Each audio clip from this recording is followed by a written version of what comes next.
Hi, this is Mark Lehman from Merrymeeting Games, and I'm going to give you a brief demonstration on how to play the game Cabin Fever. Cabin Fever is a dice-based scoring game, and it was originally created in December of 2008, and I came up with the idea during a power outage for it.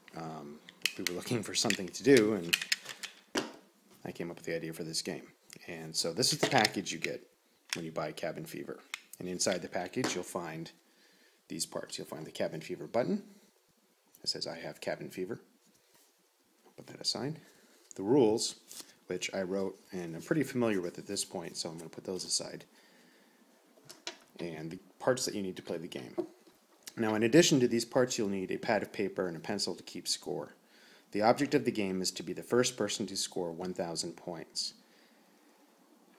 You start gameplay with each player taking a die and rolling to see who goes first. Highest roll goes first. I rolled a 6. Unless somebody else rolled a 6, I would be the first player to roll. If you do tie with somebody else to go first, you just roll off to determine who goes first between the two of them.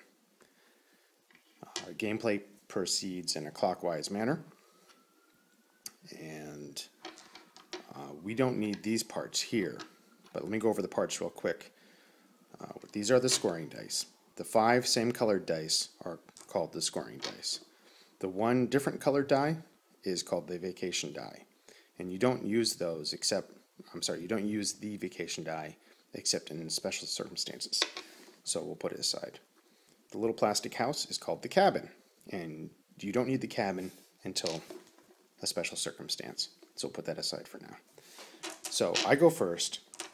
Everybody starts the game snowed in, which means they have to dig out from being snowed in.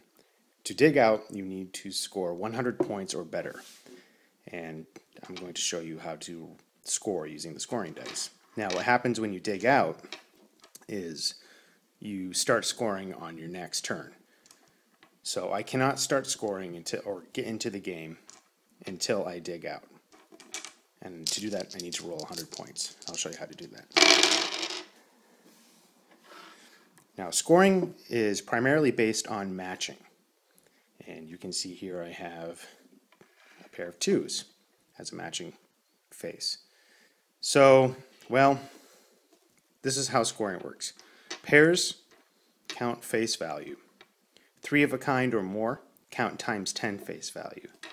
So right now my only chance of scoring 100 points is to either get 5 2s or to roll something on these other 3 dice. Now, if at any point I fail to build on my first match or create a new match, then my turn is over.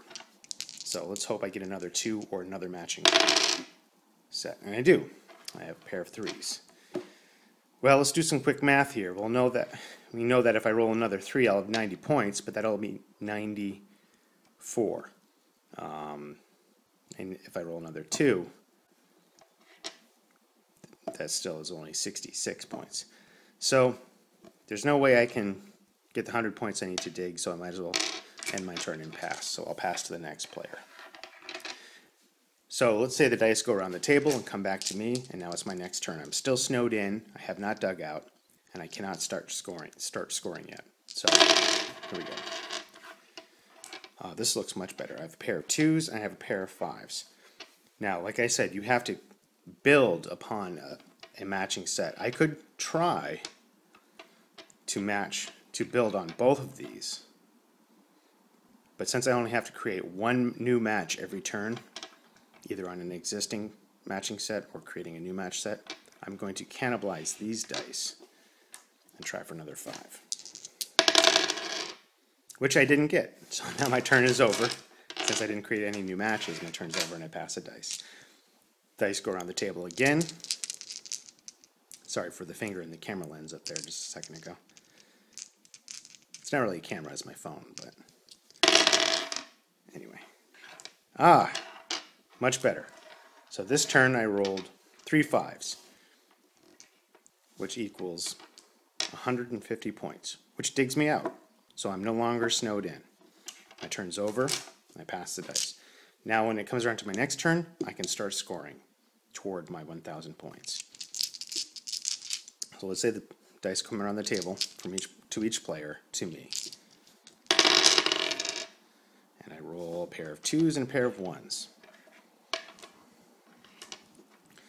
Well, a pair of 1s, even if I roll a third one, that'll be 30 points, or a fourth one, that would be 40 points. I'm going to go with the 2s because they're just a little bit higher. So I'm going to cannibalize the 1s. Oops, lost it either. And I got another 2. Now that's 60 points. That's not bad. It's early in the game, so I'm going to take a chance and I'm going to try for another 2.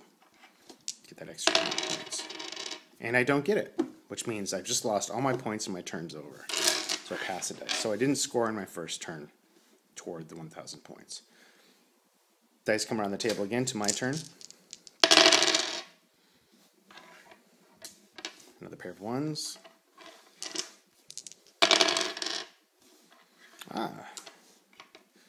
Well, having learned a little lesson from the previous turn, I'm going to take my points now. You can end your turn at any time and collect your points. You don't have to roll a match on all 5 dice.